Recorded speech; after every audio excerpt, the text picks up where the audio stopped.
everybody, my name is Saran and this is Flora. Flora? Are you okay? It's too big. Do you need some help? Yes, please. This is the clue. Okay. Oh, a grapefruit. Yeah, it's a grapefruit.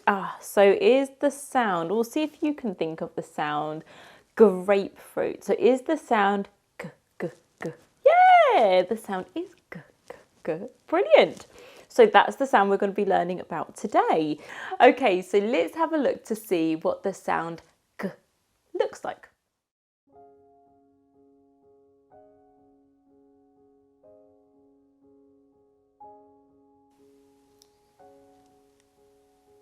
The sound is g.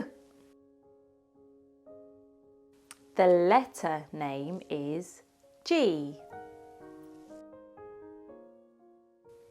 This is a capital G. This is a small g. We'll see you again soon. Bye.